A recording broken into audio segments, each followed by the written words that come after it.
معزز سامعین کرام، السلام علیکم ورحمۃ اللہ وبرکاتہ۔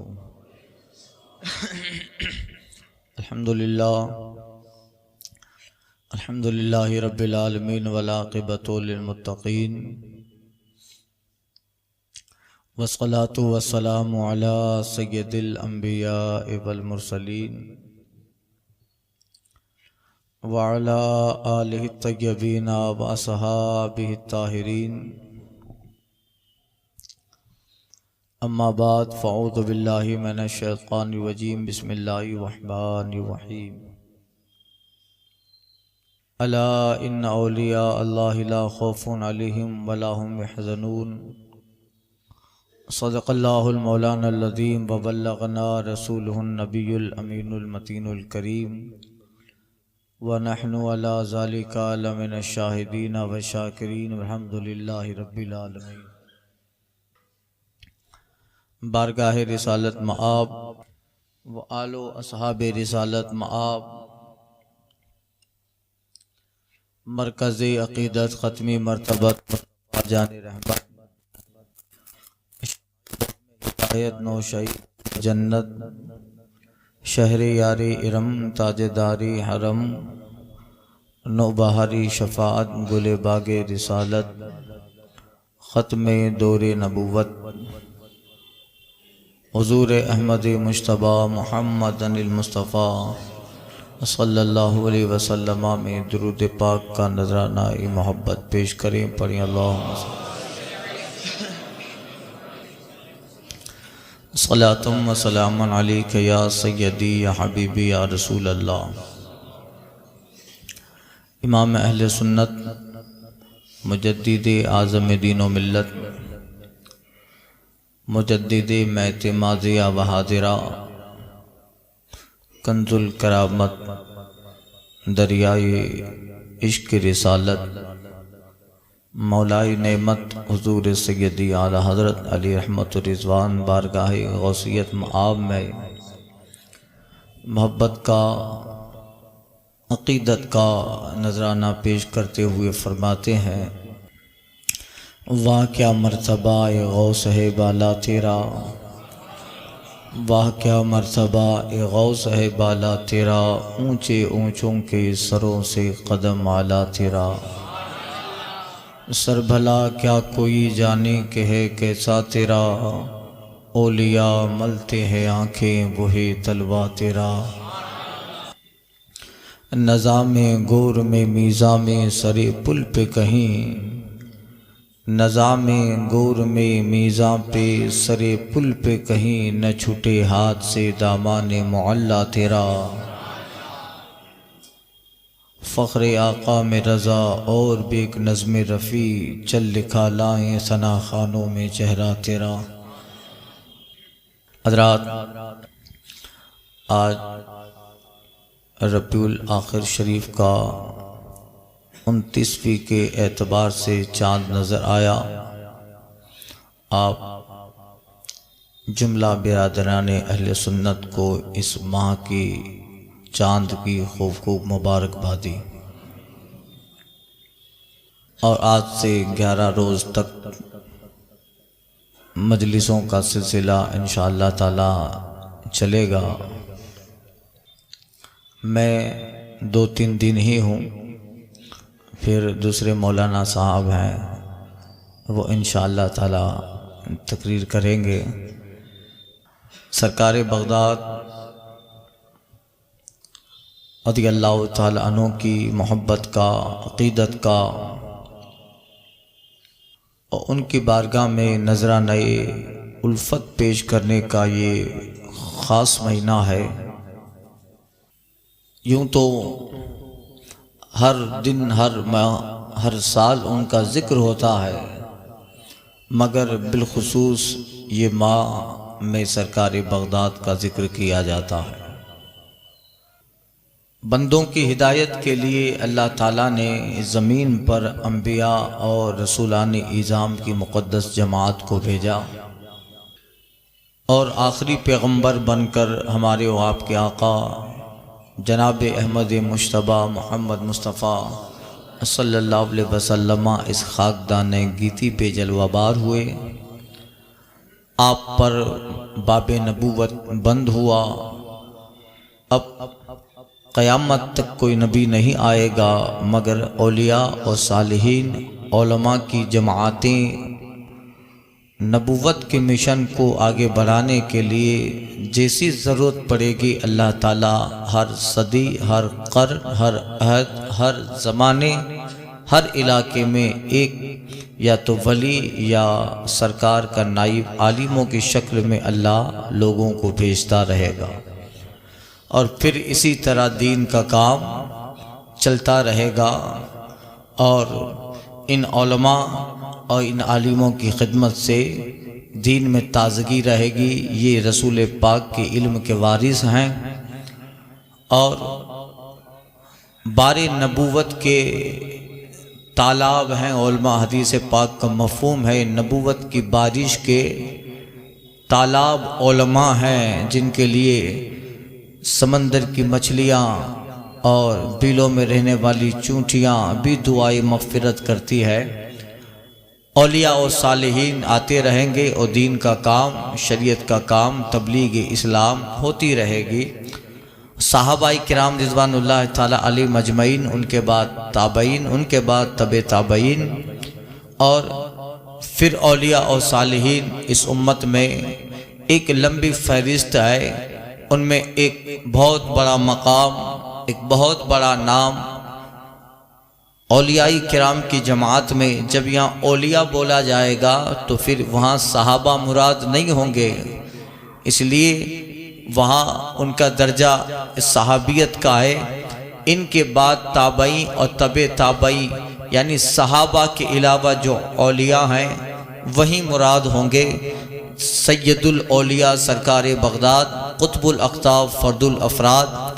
اللہ تعالیٰ نے اس دین محمدی کے ایک عظیم کارنامے اور دین اسلام کو نئی زندگی اور تازگی دینے کے لیے اولیاء کرام کی فہرست میں سرکار بغداد کو اس خاکدان گیتی پہ اللہ تعالیٰ نے بھیجا، جن کی مختصر سی زندگی حیات پاک نے نہ صرف عراق اور ایران بلکہ دنیا میں مشرق، مغرب، شمال و جنوب جہاں تک اللہ تعالیٰ کی زمین پھیلیے وہاں تک دین کا ایک نمایاں کام سرکار بغداد نے کیا۔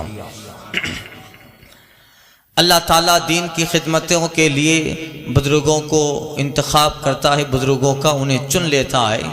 سرکار غوث اعظم رضی اللہ تعالیٰ عنہ 5ویں صدی میں ہجری 470 میں ایران کے علاقہ گیلان، کیلان جس کو کہتے ہیں، اور اس کو عربی میں جیلان کہیں گے اس لیے کہ عربی میں گاف نہیں آتا ہے۔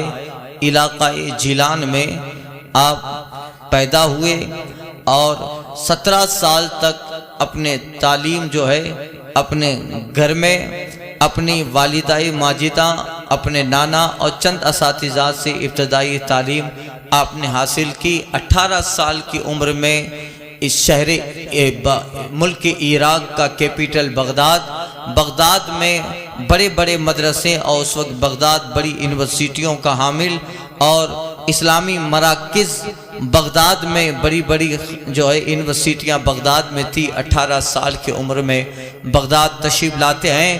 9 سال تک سرکار بغداد نے بغداد کے جامعہ میں تعلیم حاصل کی، علم فقہ پڑھا، علم تفسیر پڑھی، علم حدیث پڑھتے ہیں، یہاں تک کہ آپ نے وہاں علم فقہ میں ابو سید محمد مخرمی جو علم فقہ میں غوث اعظم کے استاد ہیں، علم حدیث میں حضرت ابو احمد بن احمد بغدادی آپ کے استاد ہیں، علم تفسیر میں محمد بن جعفر، یہ سرکار بغداد کی اساتذہ، اسی طرح حضرت حماد بن مسلم، حضرت دباس، اور بڑے بڑے اپنے وقت کے مایہ ناز اور نابغائی روزگار شخصیتیں، علماء، مفتی، محدث، ان سے سرکار بغداد نے ظاہری علم حاصل کیا۔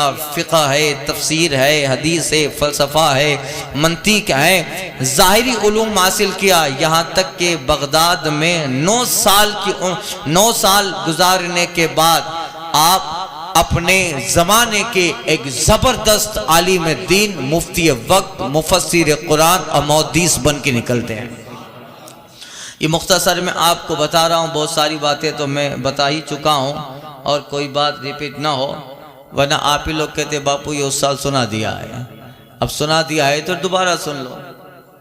تو یہ جو ہے چونکہ مشہور باتیں ہیں، سرکار بغداد رضی اللہ تعالی عنہ کا 9 سال تک بغداد میں قیام تعلیم کے لیے، اس کے بعد پھر مجاہدہ، ریاضت، مجاہدہ نفس اور تصوف کی طرف مائل ہوتے ہیں، یہاں تک کہ آپ نے اپنے زمانے کے ایک بہت بڑے ولی کامل اور صوفی باصفا اور صوفیاء کرام کی فہرست میں جس کا بہت بڑا نام ہے حضرت شیخ ابو سعید مخزومی رحمۃ اللہ تعالی علیہ، ان سے آپ نے شرف بیعت کیا اور سلسلے قادریہ کے بانی سرکار عبدالقادر جیلانی ہوئے، اور آگے چل کر آپ کا سلسلہ جنید بغدادی سے مولائے کائنات سے مل جاتا ہے، یعنی سلسلے قادریہ کے بانی، فاؤنڈر اور اصل حضرت سرکار بغداد قطب الاقطاب ہیں۔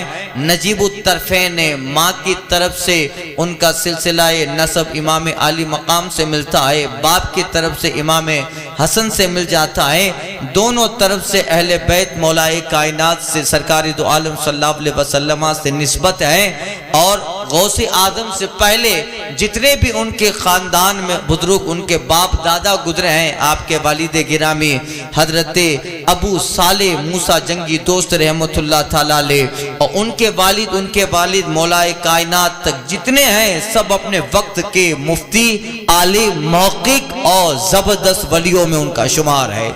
اور آپ کی ماں کی طرف سے آپ کی والدہ جس کو صغرى ثانیہ فاطمہ یا جس کو صغرى فاطمہ کہتے ہیں، ان کے والد گرامی حضرت عبداللہ صومعی رحمت اللہ تعالی علیہ، جو اپنے وقت کے زبردست عالم اور فقیہ نہیں بلکہ صوفیوں کی جماعت میں ایک بہت بڑے صوفی اور مجاہدہ کرنے والے حضرت عبداللہ صومعی، اور پھر ان سے آگے چل کر جتنے بھی آپ کے ناناؤں میں جتنے بھی نام آتے ہیں وہ سب اپنے اپنے زمانے کے صوفی اور اپنے زمانے کے ولی کامل ہیں، یعنی دونوں طرف سے سرکار بغداد کو نسبتیں اتنی حاصل ہے۔ باپ کی طرف سے مولائے کائنات تک جتنے باپ دادا ہیں سب عارف باللہ، ماں کی طرف سے عبداللہ صومعی سے لے کر علی تک جتنے ہیں سب اللہ کے ولی برگزیدہ بندے ہیں۔ ظاہر بات ہے جب اتنے سارے کمالات ہیں تو بھی خوبیاں تو آئے گی کہ نہیں آئے گی؟ باپ داداؤں کے جو ہیں ان کی محنتیں، باپ داداؤں کے مجاہدات، ان کے نیک، ان کے افعال حسنہ اور ان کی زندگی اور ان کی سیرت اور ان کی ولایت اور ان کی جو زندگی حیات کے جو تابندہ نقوش ہیں، وہ ظاہر بات ہے آگے چل کر اولاد میں وہ ساری چیزیں اللہ ڈالتا ہے۔ باپ داداؤں کی نیکیاں آگے چل کر اولاد کو بڑی کام آتی ہے۔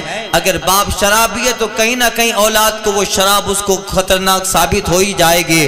باپ اگر متقی اور پرہیزگار ہے تو کئی نسلوں کے بعد بھی اس باپ داداؤں کا تقوی ضرور انسان کو مل جاتا ہے۔ نہیں پڑھا تفسیر میں آیا ہے حضرت خضر کا جو واقعہ نقل ہوا ہے، حضرت خضر علیہ السلام جناب موسیٰ علیہ السلام سفر کرتے ہیں اور وہ دیوار گرنے والی تھی، اس دیوار کو حضرت خضر علیہ السلام نے ہاتھ لگا کر جو ہے درست کر دیا۔ حضرت موسیٰ کہتے ہیں یہاں کے لوگوں نے ہماری مہمان نوازی سے انکار کر دیا اور آپ نے ان کی دیوار کو درست کر دیا۔ اس دیوار کے نیچے خزانہ تھا، اگر دیوار گر جاتی خزانہ نکل آتا، اور یہ دیوار یہ مکان دو یتیم بچوں کا تھا، گاؤں والے آ کے خزانہ پہ قبضہ کر لیتے۔ عبداللہ بن عباس فرماتے ہیں وَكَانَ أَبُوهُمَا صَالِحًا، 14ویں پشت میں ان بچوں کا جو دادا تھا 14ویں نسل کے اندر، یعنی ان کا باپ ان کا باپ ان کا باپ 14 تک چلے جائیے، ان کا جو 14واں یا 13واں دادا تھا وہ بڑا متقی اور پرہیزگار تھا، تو ان کا فضل 14ویں پشت کے بعد اولاد کو ملا۔ کانا ابوہما صالحا، ان کا باپ نیک تھا، یعنی باپ داداؤں کے کمالات ضرور اولاد کو ملا کرتے ہیں، اور ان کے اندر وہ ساری کمالات آتے ہیں، تو پھر سرکار بغداد کو آپ کس انداز سے دیکھیں گے؟ ماں کی طرف سے دیکھیے تو اہل اللہ ہیں، باپ کی طرف سے دیکھیے تو پھر اپنے وقت کے عارف باللہ، اپنے وقت کے سب جو ہے زاہد شب زندہ دار تہجد پڑھنے والے عاشق اور مصطفیٰ جان رحمت کی بارگاہ سے مقرب اللہ کی بارگاہ میں انعام یافتہ لوگ ہیں۔ ظاہر بات ہے ان دونوں کی طرف سے کمالات تو غوث اعظم میں آئیں گے ہی، فضل تو سرکار بغداد میں آئے گا۔ یہ نجیب الطرفین ہونے سے آپ کو ماں اور باپ کی طرف سے، ان اپنے باپ دادا اپنے ناناؤں کی طرف سے اتنا کمال ملتا ہے کہ سرکار بغداد جب اس خاک دانہ گیتی پہ جلوہ بار ہوتے ہیں اس وقت ہی شریعت پہ عمل شروع ہو جاتا ہے۔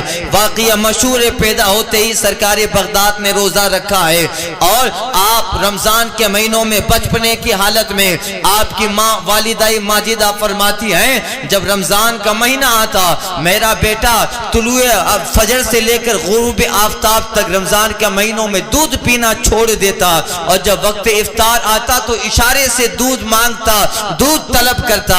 یہ سارے کمالات کہاں سے آتے ہیں؟ یہ باپ داداؤں کی نیکیاں بھی کام آتی ہے، باپ داداؤں کی اچھے اعمال کام آتے ہیں، اور پھر ان کے ساتھ سرکار بغداد کا خود تقوی، ان کا خود رب کی بارگاہ میں اپنے آپ کو پیش کرنا، مصطفیٰ جان رحمت کی سیرت و سنت کا اپنے آپ کو عادی بنانا، قدم قدم پہ شریعت کا خیال ہے، گام گام پہ شریعت کا خیال ہے، کہیں کوئی کام قرآن کے خلاف نہ ہو جائے، کہیں کوئی کام مصطفیٰ جان رحمت کی تعلیم پہ خلاف نہ ہو جائے۔ نماز پڑھتے ہیں تو عشاء کے وضو سے 40 سال تک نماز فجر ادا فرمائی ہے، اور کبھی کبھی خیال آتا سرکار بغداد کا قول بہجت الاسرار میں نقل کیا گیا ہے، غوث اعظم فرماتے ہیں کبھی کبھی خیال آتا میں ایک دن رات کو اپنے مکان کی سیڑھی چل رہا تھا، یہ وہ زمانہ تھا جب سرکار بغداد نے 40 سال عشاء کے وضو سے فجر کی نماز ادا فرمائی تھی، نیند کا غلبہ ہے مجھ پر، غوث اعظم فرماتے ہیں میں اپنے مکان کی سیڑھی چل رہا تھا اور میرے دل میں خیال آتا ہے اے عبدالقادر اگر تھوڑی دیر آرام کر لے پھر اٹھ کے عبادت کر تو مزہ آئے گا، اتنا خیال آتا تھا۔ سرکار بغداد کہتے ہیں اے نفس یہ بے صبری کی وجہ کیا ہے؟ آپ فرماتے ہیں اسی جگہ زینے پر میں ایک قدم پہ کھڑا ہو گیا اور اسی جگہ کھڑے ہو کر پورا قرآن ختم کر ڈالا کہ آج کے بعد پھر کبھی بھی میری راتوں میں تو خلل نہ ڈالے۔ عبادت کی طرف جب عبدالقادر جاتا ہو تو پھر کبھی روکنے کے لیے کبھی نفس کا ایسا خیال نہ آئے، اگر خیال دے گا تو کل اسی جگہ بیٹھ کے 2 قرآن پڑھوں گا، اگر تیسرے دن خیال دے گا ایک قدم پہ کھڑے رہ کے 3 قرآن پڑھوں گا۔ یعنی یہ سرکار بغداد کی طرز ہے، یہ سرکار بغداد کی عبادت ہے۔ فرض تو فرض ہے، نوافل کا حال یہ ہے کہ مسجد میں بیٹھ جاتے ہیں تو بیٹھ جاتے ہیں، کبھی کبھی ہوتا فجر پڑھتے ظہر میں سرکار بغداد مسجد سے نکلتے، اور کبھی کبھی ظہر میں آندے آپ عشاء میں نکلتے، اور جب عشاء کی نماز پڑھ لیتے اسی وضو سے فجر کی نماز ادا کرنا ہے۔ یہ لفظوں میں بولنا بہت آسان ہے، عشاء کے وضو سے فجر کی نماز پڑھنا، یہ شبدوں میں بولنا بہت آسان ہوتا ہے، مگر کبھی پریکٹیکل اس کو لے آئیے، کبھی عمل کے میدان میں اس کو لے آئیے تو پتا چلے گا ایک دن عشاء کے وضو سے فجر کی نماز پڑھنا نفس پہ کتنا شاق گزرتا ہے، نفس پہ کتنا کٹھن گزرتا ہے۔ بڑی بڑی راتوں میں جب عبادت کرنے کا دل لگتا ہے اور آج ارادہ کیا ہے شب قدر ہے، شب برات ہے، چلو آج تک جو ہے 2 بجے تک مجھے نماز پڑھنی ہے، عشاء کی نماز پڑھ کے ہم تو چلے جائیں گے، گھر پہ کھانا کھائیں گے، گھر پہ سارے کام سے فارغ ہو کر پھر مسجد میں آئیں گے، دیکھا کہ مسجد کی گھڑی میں 11 بج گئے ہیں، 11 بجے وضو کر کے مسجد میں آ گئے، 1 گھنٹہ ابھی نماز نہیں پڑھی ہے، 1 گھنٹہ قرآن پاک کی تلاوت نہیں کی ہے کہ پھر وضو کہیں ٹوٹ جاتا ہے، پھر نماز پڑھتے پڑھتے دل پہ جو ہے عبادت مسجد میں بیٹھے بیٹھے دل کہتا ہے چلو اب تھوڑی سی تفریح کر لے۔ یعنی ایک دن سال میں ایسا آتا ہے کہ ہمیں 11 بجے سے لے کر 2 بجے تک مسجد میں رہنا ہے، اس میں 4 مرتبہ ہمارا وضو بھی رہے گا، اس میں 5-6 مرتبہ مسجد سے نکل کر ہم واکنگ بھی کریں گے، اس میں تھوڑا ایک وقفہ چائے کے لیے بھی رکھیں گے۔ ایک سال میں ایک دن کا یہ حال ہے، مگر جس نے 40 سال اس طرح گزارے ڈالے ہو، عشاء کے وضو سے بیٹھ گئے ہیں اسی سے نماز فجر ادا کرنا ہے، 2 بجے تک نماز پڑھتے رہے سرکار بغداد، اب دیکھا کہ نماز مکمل ہو گئی، اب بیٹھ گئے قرآن مجید پڑھتے رہے سرکار بغداد، 2 گھنٹہ قرآن مجید پڑھا، پھر نماز نفل پڑھنے لگے سرکار بغداد. اس طرح 1 2 3 دن نہیں 40 سال سرکار بغداد گزار دیتا ہے. تب جا کے وقت کا کوئی عبد القادر جیلانی ہوتا ہے. تب جا کے اللہ تعالیٰ کے کرم و انعامات عبد القادر کے طرف آتا ہے, جو اپنے آپ کو مولا کی یاد میں فنا کر دے, جو اپنے آپ کو شریعت کے اصول میں فنا کر دیتا ہے, مصطفیٰ کی محبت میں فنا کر دیتا ہے. ہر وقت قرآن کا اصول جس کے سامنے رہے گا, ہر وقت قرآن کا ضابطہ جس کے سامنے رہے گا, وہ چلے گا تو آئین قرآن پر, وہ بیٹھے گا تو اصول قرآن پر, وہ کھائے گا تو اصول قرآن پر. اور کبھی کبھی جنگلوں میں چلے جاتے, 25 سال تک جنگلوں میں سرکار بغداد نے اس طرح گزارے. درد کے پتے کھا کے بھوک کو مٹانا ہے, دجلہ کا پانی پی کے پیاس کو مٹانا ہے. 25 سال تک دریاؤں اور 25 سال تک صحراؤں میں اس طرح زندگی گزاری ہے. جب اس طرح اپنے آپ کو بندہ مٹا دیتا ہے تب کرم برستا ہے اس پر, اس پہ عنایتیں برستی ہیں, اور پھر اللہ تعالیٰ کی طرف سے اللہ وہ انعام عطا فرماتا ہے. اے عبد القادر ہماری بارگاہ میں رضا پا گئے, عبد القادر ہماری بارگاہ میں انعام پا گئے. تمہارے بغداد کا زمانہ بھی دیکھا گیا, تمہارے 25 سال جنگلوں کے بھی دیکھے گئے, تمہارا 40 سال عبادت کرنا بھی دیکھا گیا.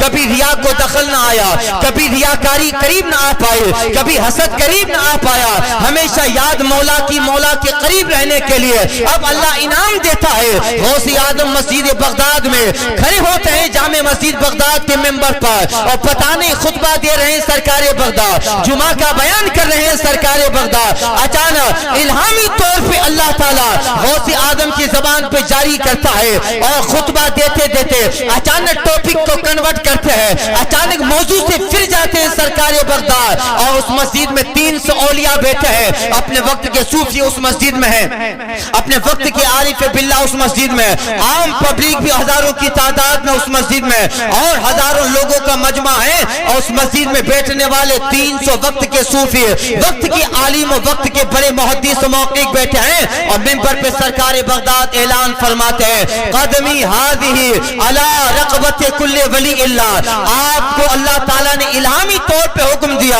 اللہ کے حکم سے آپ کی زبان سے نکلتا ہے. اے لوگوں, عبد القادر کا یہ قدم دنیا میں سارے ولیوں کی گردن پر ہے. علماء فرماتے ہیں جنہوں نے سرکار بغداد کی تاریخ لکھی ہے, جنہوں نے غوث اعظم کی بایوگرافی کا مطالعہ کیا ہے, علماء بیان فرماتے ہیں آپ کی آواز کو پروردگار پھیلا دیتا ہے. بغداد سے آواز لگاتا ہے, آواز شام میں پہنچتی ہے, آواز فلسطین کی مسجد میں پہنچی ہے, آواز بیت المقدس کے ایوان میں پہنچی ہے, آواز مکہ و مدینہ کے مساجد میں پہنچی ہے. جہاں جہاں زمین پہ اللہ کا گھر, جہاں جہاں زمین پہ خانقاہیں آباد ہے, اللہ غوث اعظم کی آواز کو رجال الغیب و فرشتوں کے ذریعہ ساری دنیا میں پھیلا دیتا ہے. اور ان بزرگوں اللہ والوں کے کان میں غوث اعظم کے کلمات ٹکراتے ہیں. کوئی خانقاہ میں بیٹھ کر حق ہو کی صدائیں لگا رہا ہے, غوث اعظم کی آواز آتی ہے, گردن جھکا لیتا ہے. کوئی قرآن پڑھ رہا ہے اللہ کا ولی, آواز آئی کان میں گردن جھکا لیتا ہے.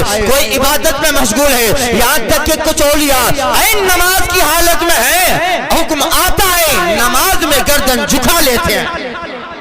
اللہ اللہ, یعنی اللہ نے آواز سرکار بغداد کی پھیلا دی. خراسان ایران کا علاقہ ہے, وہاں خراسان کے پہاڑی علاقوں میں حضرت غیاث الدین کا شہزادہ سرکار غریب نواز معین الدین حسن سنجری ان پہاڑوں کے علاقوں میں محو عبادت, مولا کی یاد, اللہ کی رضا میں غریب نواز لگے ہوئے ہیں. اچانک غریب نواز کے کانوں سے سرکار بغداد کی آواز ٹکراتی ہے, اور اولیاء کرام تو آواز سننے کے بعد کشف کرتے ہیں کہ اس کی آواز ہے, کون آواز لگانے والا ہے. جب حقیقت کھل جاتی ہے بعد میں گردن جھکاتے ہیں. مگر خراسان میں جب غریب نواز کے کانوں پہ آواز پہنچتی ہے تو کوئی غور و فکر نہ کیا, کوئی تامل نہ کیا, یہاں کان میں آواز کا پہنچنا ہے. وہاں فوراً سرکار غیاث الدین کا شہزادہ معین الدین حسن سنجری اپنی گردن جھکا کر کہتا ہے, بل علا راسی وائنے, بل علا و راسی آئینے. اے عبد القادر, آپ کا قدم ہمارے کندھے پہ نہیں, آپ کا قدم تو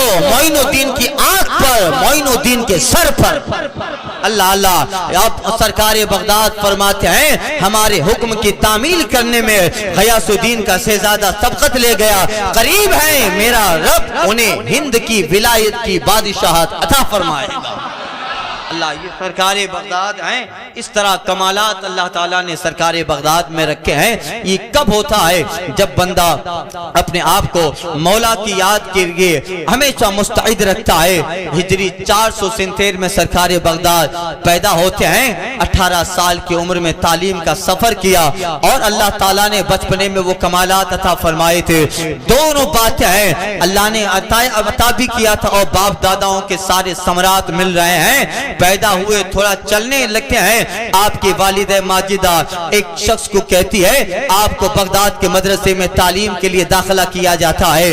اللہ اللہ، ظاہر بات ہے سیدوں کا شہزادہ ہے، اہل بیت کے گھر کا ایک چشم و چراغ ہے۔ اس وقت ہی پورا عراق سرکار بغداد کو جانتا تھا۔ پیدا ہوتے ہیں، روزہ رکھ رہے ہیں، بچپنے میں بے شمار کرامت ہے۔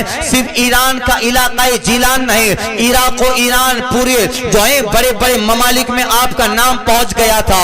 ابو صالح موسیٰ جنگی دوست کا شہزادہ آیا ہے، بڑی کمالات والا شہزادہ ہے، بڑی خوبیوں والا شہزادہ ہے، یعنی پورے ایران میں آپ کا شہرہ پھیل گیا تھا۔ تھوڑا چلنے سیکھتے ہیں، والدہ ماجدہ نے قرآن مجید کی تعلیم کے لیے جیلانی کے چھوٹے سے مکتب میں آپ کو داخلہ فرمایا۔ آپ جیسے ہی مکتب میں جاتے ہیں، استاد نے تختیزی آپ کو پڑھانے لگے۔ آپ کو بسم اللہ الرحمن الرحیم استاد نے پڑھایا، واقعہ سنا ہے۔ جیسے بسم اللہ الرحمن الرحیم پڑھاتے ہیں، سرکار بغداد نے بسم اللہ الرحمن الرحیم پڑھا، الف لام پڑھنا شروع کیا۔ ایک پارہ ختم ہو گیا، 2 پارہ ختم ہو گیا، 3 پارہ۔ استاد ایک ہی نظر سے دیکھ رہے ہیں، مکتب میں بیٹھنے والے دیگر طلبہ بھی دیکھ رہے ہیں۔ یہ آج پہلا دن ہے مکتب کا، آج فرسٹ ڈے ہے ان کا اس مدرسے میں، اور تختی ان کو پڑھنی چاہیے۔ مگر دیکھو تو صحیح، بسم اللہ سے سورہ فاتحہ سے الف لام سے قرآن مجید شروع کیا ہے، 1 پارہ 2 پارہ، یہاں تک کہ استاد کے آس پاس بیٹھنے والے وہی آبادی کے کچھ لوگ بھی بیٹھے ہیں جو سرکار بغداد کو چھوڑنے آئے ہیں مکتب میں، وہ بھی وہاں پہ جلوہ بار ہے۔ آپ کے نانا بھی جلوہ بار ہے اور بڑے بڑے دیگر علماء بھی جلوہ بار ہے۔ سرکار بغداد تختی کو دیکھ کر 1 پارہ 2 پارہ 3 پارہ، یہاں تک کہ 18 پارے ایک ہی مجلس میں سرکار بغداد سنا دیتے ہیں۔ اللہ اللہ، جب 18 پارے ختم کرتے ہیں سرکار بغداد، استاد جو سرکار بغداد کے سامنے جلوہ بار ہیں، وہ بھی اپنے وقت کے زبردست عالم ہے۔ ظاہر بات ہے وہ تو علماء کا زمانہ ہوتا تھا، فقہ کا دور حدیثوں کا زمانہ ہے، وہاں نکلنے والے طلبہ اور وہاں سے فارغ ہونے والے علماء بھی اپنے وقت کے بہت بڑے اور اتنے زبردست عالم ہوتے تھے۔ ہمارے جیسے ہزاروں کو سائیڈ میں رکھ دو اور ان کا ایک عالم اس زمانے کا ان ہزاروں پہ بھاری ہو جائے گا۔ استاد ایک ہی نظر سے سرکار بغداد کو دیکھنے لگے، بیٹا 18 پارے تک ختم کر دیا، آگے 19واں پارہ شروع نہیں کرنا۔ سرکار بغداد فرماتے ہیں والدہ ماجدہ کو 18 پارے یاد تھے، جب میں ماں کے شکم میں تھا، والدہ گھر کا کام کرتی، صبح فجر سے لے کر شام تک گھر کے کام بھی ہوتے رہتے، اور ان دوران کام کے درمیان میں والدہ صبح فجر الف لام سے شروع فرماتی اور کام کرتے کرتے شام کو 18 پارے والدہ تلاوت کر لیتی۔ روزانہ معمول تھا والدہ ماجدہ کا، فجر کی نماز کے بعد کام شروع ہوتا اور کام بھی ہوتا، والدہ ماجدہ زبان سے قرآن مجید کی تلاوت بھی فرماتی اور سارا دن کام ہوتے ہوتے والدہ 18 پارے شام تک مکمل تلاوت فرما لیتی۔ میں روزانہ پیٹ میں ماں کی تلاوت سنا کرتا تھا، اپنے ماں کی زبان سے قرآن سنا کرتا تھا، بس 18 پارے سن کے عبد القادر کو یاد ہو گئے۔ فلسفہ آج جوان ہو رہا ہے، سائنس آج جوان ہو رہی ہے، جب بچے کی روح پر روح آ جاتی ہے جسم کے اندر تو سائنس تو فلسفہ ڈاکٹر کہتا ہے اب ماں کو اچھا سوچنا چاہیے، ماں کی بولی کا اثر پیٹ میں بچے پہ ہوتا ہے، ماں کی غذا کا اثر پیٹ میں بچے پہ ہوتا ہے، ماں غصہ نہ کرے ورنہ اثر بچے پہ ہوگا، ماں جو ہے کوئی غلط نام نہ کرے ورنہ اثر بچے پہ ہوگا۔ یعنی فلسفہ تو آج جوان ہوا، آج دنیا ترقی کر گئی اور کہہ رہی ہے کہ جب عورت حاملہ اور پیٹ میں بچہ ہو تو پھر اسے ہمیشہ نیگیٹو نہیں سوچنا چاہیے، ہمیشہ پوزیٹیو کام کرے، ہمیشہ بہتر کام کرے، اس کی زبان کا اثر بچے کی دماغ پہ ہوتا ہے، اس کے کام کا اثر بچے کے دماغ پہ ہوتا ہے۔ فلسفہ تو آج کہہ رہا ہے کہ پیٹ میں بچہ ہے، ماں کے سارے کام کا اثر پیٹ میں بچے پہ ہوتا ہے۔ یہ فلسفہ تو آج سے